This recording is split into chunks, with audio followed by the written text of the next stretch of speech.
नमस्कार। श्रीमद् भगवद गीता अध्याय दूसरा सांख्य योग। पहले अध्याय में हमने देखा कि किस प्रकार अर्जुन ने युद्ध करने से मना कर दिया और अपने अंदर छुपे सवालों को श्री कृष्णा से पूछे। अब दूसरे अध्याय में हम श्री कृष्णा ने अर्जुन के सवालों के क्या जवाब दिए वो समझेंगे। संजय ने कहा, इस प्रकार करुणा और विषाद से अभिभूत अश्रुपूरित नेत्रों वाले आकुल अर्जुन से मधुसूदन ने यह वाक्य कहा। श्री भगवान ने कहा, हे अर्जुन, तुमको इस विषम स्थल में यह मोह कहाँ से उत्पन्न हुआ? यह आर्य आचरण के विपरीत न तो स्वर्ग प्राप्ति का साधन है और न कीर्ति कराने वाला है। हे पार्थ, क्लीव कायर मत बनो। यह तुम्हारे लिए अशोभनीय है। हृदय की इस तुच्छ दुर्बलता का त्याग करके युद्ध के लिए खड़े हो जाओ। अर्जुन ने कहा, हे मधुसूदन, मैं रणभूमि में किस प्रकार भीष्म और द्रोण के साथ बाणों से युद्ध करूंगा? हे अरिसूदन, वे दोनों ही पूजनीय हैं। इन महानुभाव गुरुजनों को मारने से इस लोक में भिक्षा का अन्न ग्रहण करना अधिक कल्याणकारक है। यदि हम उन्हें मारते हैं तो उसके परिणामस्वरूप हम जिस संपत्ति और सुखों का भोग करेंगे वे रक्तरंजित होंगे। हम नहीं जानते कि हमें क्या करना उचित है। हम यह भी नहीं जानते कि हम जीतेंगे या वे हमको जीतेंगे। जिनको मारकर हम जीवित नहीं रहना चाहते वे ही धृतराष्ट्र के पुत्र हमारे सामने युद्ध के लिए खड़े हैं। मैं गहन चिंता में डूबकर कायरता दिखा रहा हूँ। मैं आपका शिष्य हूँ और आपके शरण में आए हूँ। कृपया मुझे निश्चय ही यह उपदेश दें कि मेरा हित किस में है।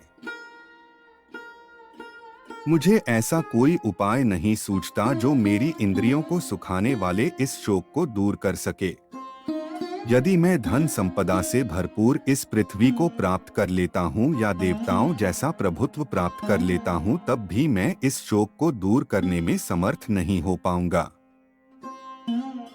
संजय बोले, हे राजन, निद्रा को जीतने वाले अर्जुन श्री कृष्ण महाराज के प्रति इस प्रकार कहकर फिर श्री गोविंद भगवान से युद्ध नहीं करूंगा यह स्पष्ट कहकर चुप हो गए।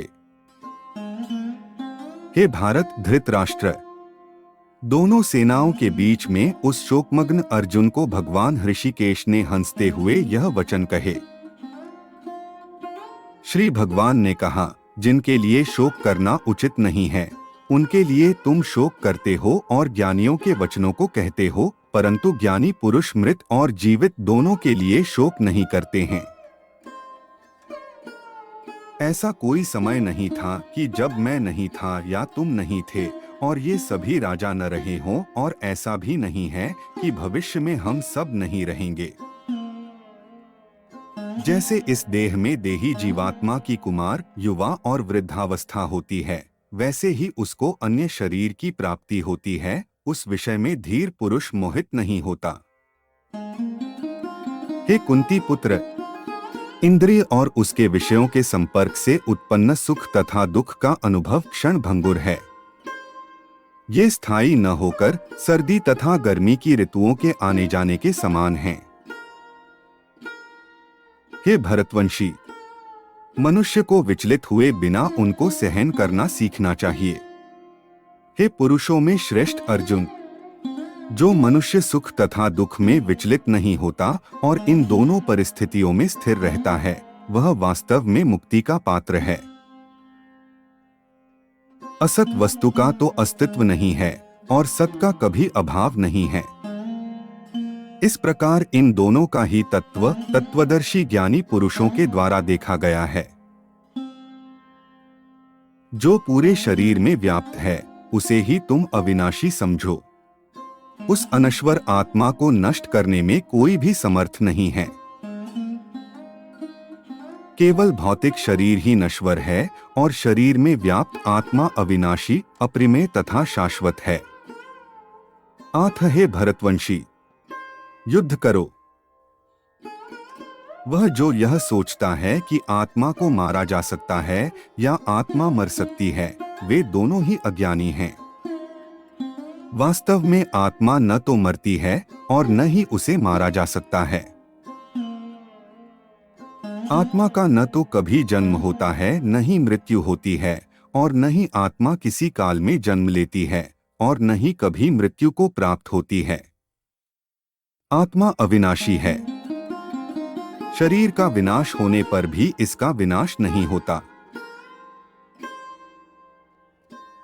हे पार्थ, वह जो यह जानता है कि आत्मा अविनाशी, शाश्वत, अजन्मा और अपरिवर्तनीय है, वह किसी को कैसे मार सकता है या किसी की मृत्यु का कारण हो सकता है। जैसे मनुष्य पुराने वस्त्रों को त्याग कर दूसरे नए वस्त्रों को ग्रहण करता है, वैसे ही जीवात्मा पुराने शरीरों को त्याग कर दूसरे नए शरीरों को प्राप्त होता है। इस आत्मा को शस्त्र नहीं काट सकते, इसको आग नहीं जला सकती, इसको जल नहीं गला सकता और वायु नहीं सुखा सकता। आत्मा अखंडित और अज्वलनशील है। इसे न तो गीला किया जा सकता है और न ही सुखाया जा सकता है। यह आत्मा शाश्वत, सर्वव्यापी, अपरिवर्तनीय, अचल और अनादि है। इस आत्मा को अदृश्य, अचिंतनीय और अपरिवर्तनशील कहा गया है। यह जानकर हमें शरीर के लिए शोक प्रकट नहीं करना चाहिए। यदि तुम यह सोचते हो कि आत्मा निरंतर जन्म लेती है और मरती है, तब ऐसी स्थिति में भी, हे महाबाहु अर्जुन, तुम्हें इस प्रकार से शोक नहीं करना चाहिए, क्योंकि इस मान्यता के अनुसार जन्मे हुए की मृत्यु निश्चित है और मरे हुए का जन्म निश्चित है। उसके विषय में तुमको शोक नहीं करना चाहिए। हे अर्जुन, संपूर्ण प्राणी जन्म से पहले अप्रकट थे और मरने के बाद भी अप्रकट हो जाने वाले हैं, केवल बीच में ही प्रकट हैं। अतः ऐसे में शोक व्यक्त करने की क्या आवश्यकता है। कुछ लोग आत्मा को एक आश्चर्य के रूप में देखते हैं, कुछ लोग इसे आश्चर्य बताते हैं और कुछ इसे आश्चर्य के रूप में सुनते हैं, जबकि अन्य लोग इसके विषय में सुनकर भी कुछ समझ नहीं पाते। हे अर्जुन, शरीर में निवास करने वाली आत्मा अविनाशी है, इसलिए तुम्हें किसी प्राणी के लिए शोक नहीं करना चाहिए। इसके अलावा एक योद्धा के रूप में अपने कर्तव्य पर विचार करते हुए तुम्हें उसका त्याग नहीं करना चाहिए। वास्तव में योद्धा के लिए धर्म की रक्षा हेतु युद्ध करने के अतिरिक्त अन्य कोई विकल्प नहीं होता। हे पार्थ, वे क्षत्रिय भाग्यशाली होते हैं जिन्हें बिना इच्छा किए धर्म की रक्षा हेतु युद्ध के ऐसे अवसर प्राप्त होते हैं जिसके कारण उनके लिए स्वर्ग के द्वार खुल जाते हैं। और यदि तुम इस धर्म युद्ध को स्वीकार नहीं करोगे तो स्वधर्म और कीर्ति को खोकर पाप को प्राप्त करोगे। लोग तुम्हें कायर और भगोड़ा कहेंगे। एक सम्माननीय व्यक्ति के लिए अपयश मृत्यु से बढ़कर है। जिन महान योद्धाओं ने तुम्हारे नाम और यश की सराहना की है, वे सब यह सोचेंगे कि तुम भय के कारण युद्धभूमि से भाग गए और उनकी दृष्टि में तुम अपना सम्मान गंवा दोगे। तेरे शत्रु तेरे सामर्थ्य की निंदा करते हुए तुझे बहुत से न कहने योग्य वचन भी कहेंगे, उससे अधिक दुख और क्या होगा। युद्ध में मरकर तुम स्वर्ग प्राप्त करोगे या जीतकर पृथ्वी को भोगोगे, इसलिए हे कौन्तेय, युद्ध का निश्चय कर तुम खड़े हो जाओ। सुख दुख, लाभ हानि और जय पराजय को समान करके युद्ध के लिए तैयार हो जाओ, इस प्रकार तुमको पाप नहीं होगा। अब तक मैंने तुम्हें सांख्य योग या आत्मा की प्रकृति के संबंध में वैश्लेषिक ज्ञान से अवगत कराया है। अब मैं क्योंकि बुद्धि योग या ज्ञान योग प्रकट कर रहा हूँ, हे पार्थ, उसे सुनो। जब तुम ऐसे ज्ञान के साथ कर्म करोगे तब कर्मों के बंधन से स्वयं को मुक्त कर पाओगे। इस चेतनावस्था में कर्म करने से किसी प्रकार की हानि प्राप्त नहीं होती, परंतु इस प्रकार से किया गया अल्प प्रयास भी बड़े से बड़े भय से हमारी रक्षा करता है।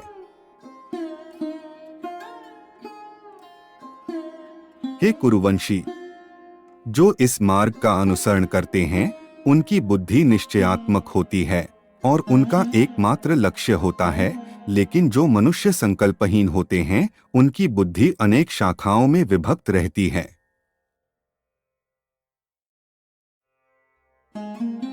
जो स्वर्ग जैसे उच्च लोकों का सुख पाने के प्रयोजन से वेदों में वर्णित आडंबरपूर्ण कर्मकांडों में व्यस्त रहते हैं और स्वयं को धार्मिक ग्रंथों का विद्वान समझते हैं, किंतु वास्तव में वे मूर्ख हैं। वे एक अंधे व्यक्ति द्वारा दूसरे अंधे को रास्ता दिखाने वाले के समान हैं।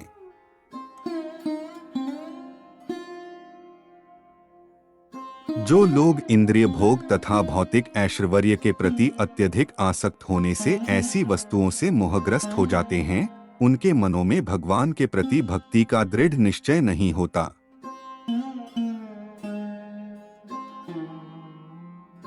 वेदों में प्रकृति के 3 गुणों का वर्णन मिलता है।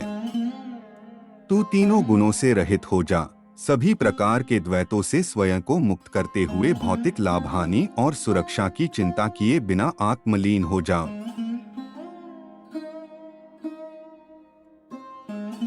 सब ओर से परिपूर्ण जलाशय के प्राप्त हो जाने पर छोटे जलाशय में मनुष्य का जितना प्रयोजन रहता है, ब्रह्मा को तत्व से जानने वाले ब्राह्मण का समस्त वेदों में उतना ही प्रयोजन रह जाता है।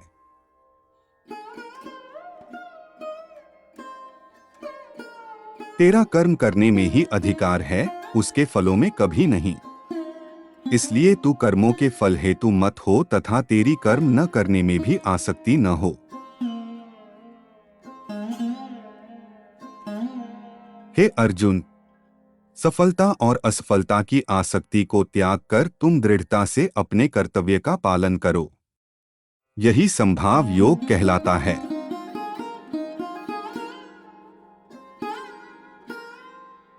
हे धनंजय, तू संबुद्धि में ही रक्षा का उपाय ढूंढ, अर्थात बुद्धि योग का ही आश्रय ग्रहण कर, क्योंकि फल के हेतु बनने वाले अत्यंत दीन हैं।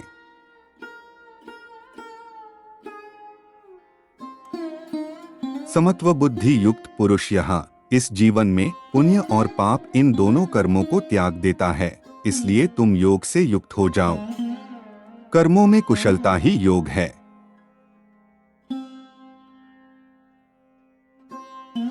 क्योंकि संबुद्धि से युक्त ज्ञानी जन कर्मों से उत्पन्न होने वाले फल को त्याग कर जन्मरूप बंधन से मुक्त हो निर्विकार परम पद को प्राप्त हो जाते हैं।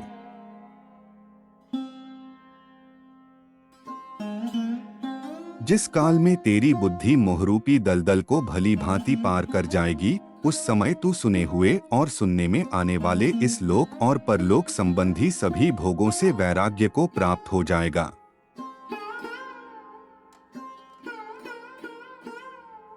जब तुम्हारी बुद्धि का वेदों के अलंकारमयी खंडों में आकर्षण समाप्त हो जाए और वह दिव्य चेतना में स्थिर हो जाए, तब तुम पूर्ण योग की उच्च अवस्था प्राप्त कर लोगे।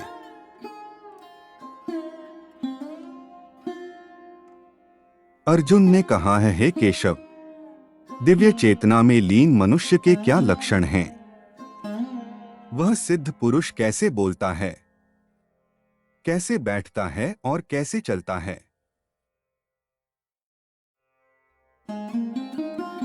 श्री भगवान बोले, हे अर्जुन, जिस काल में यह पुरुष मन में स्थित संपूर्ण कामनाओं को भली भांति त्याग देता है और आत्मा से आत्मा में ही संतुष्ट रहता है, तब ऐसे मानव को दिव्य चेतना में स्थित कहा जाता है।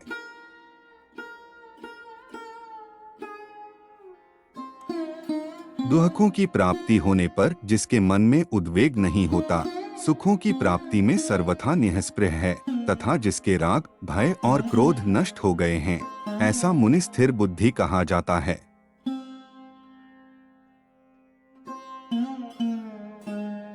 जो सभी परिस्थितियों में अनासक्त रहता है और न ही शुभ फल की प्राप्ति से हर्षित होता है और न ही विपत्ति से उदासीन होता है, वही पूर्ण ज्ञानावस्था में स्थित मुनि है।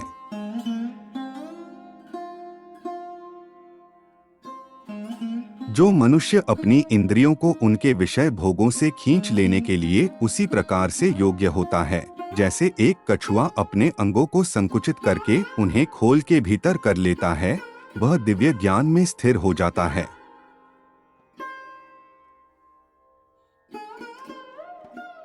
यद्यपि देहधारी जीव इंद्रियों के विषयों से अपने को कितना दूर रखे, लेकिन इंद्रिय विषयों को भोगने की लालसा बनी रहती है। फिर भी जो लोग भगवान को जान लेते हैं, उनकी लालसाएं समाप्त हो जाती हैं।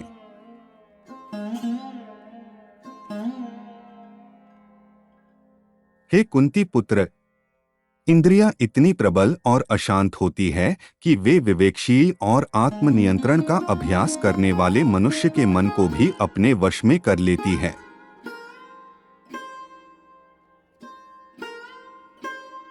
वे जो अपनी इंद्रियों को वश में कर लेते हैं और अपने मन को मुझ में स्थिर कर देते हैं, वे दिव्य ज्ञान में स्थित होते हैं। इंद्रियों के विषयों का चिंतन करते हुए मनुष्य उनमें आसक्त हो जाता है और आसक्ति कामना की ओर ले जाती है और कामना से क्रोध उत्पन्न होता है।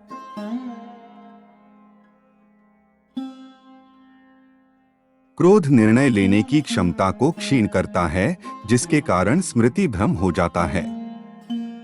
जब स्मृति भ्रमित हो जाती है, तब बुद्धि का नाश हो जाता है और बुद्धि के नष्ट होने से मनुष्य का पतन हो जाता है।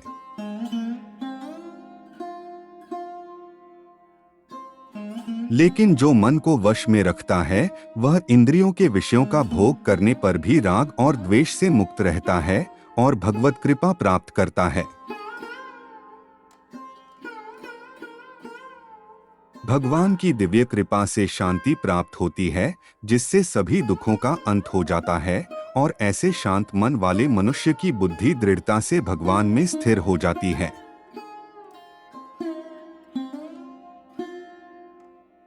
लेकिन असंयमी व्यक्ति का अपने मन और इंद्रियों पर नियंत्रण नहीं होता, न ही उसकी बुद्धि दृढ़ होती है और न ही उसका मन भगवान के चिंतन में स्थिर हो सकता है। जो अपने मन को भगवान में स्थिर नहीं करता, जिसके बिना शांति संभव नहीं और शांति के बिना कोई कैसे सुखी रह सकता है।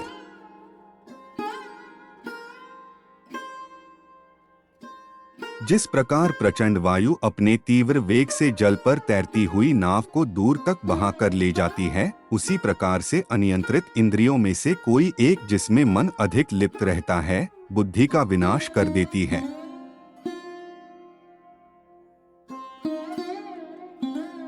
इसलिए हे महाबाहु, जो मनुष्य इंद्रियों के विषय भोगों से विरक्त रहता है, उसी की बुद्धि स्थिर है। जिसे सब लोग दिन समझते हैं, वह आत्मसंयमी के लिए अज्ञानता की रात्रि है, और जिसमें सब प्राणी जागते हैं, भोग और संग्रह में लगे रहते हैं, वह तत्व को जानने वाले मुनि की दृष्टि में रात है।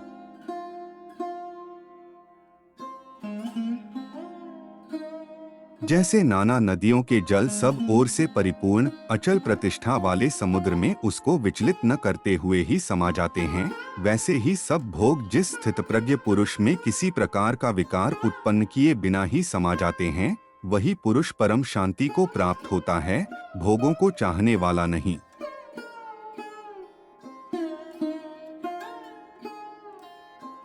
जिस मनुष्य ने अपनी सभी भौतिक इच्छाओं का परित्याग कर दिया हो और इंद्रिय तृप्ति की लालसा, स्वामित्व के भाव और अहंकार से रहित हो गया हो, वह पूर्ण शांति प्राप्त कर सकता है।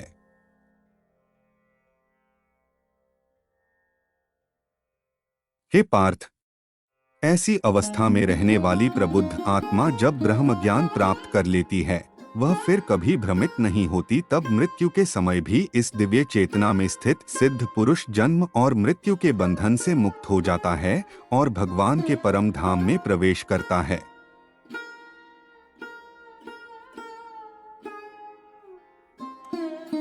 इसी के साथ दूसरा अध्याय समाप्त हुआ। अगर आपका कोई सुझाव है तो हमें अवश्य कहे। संपूर्ण गीता सुनने और समझने के लिए हमसे जुड़े रहे। धन्यवाद।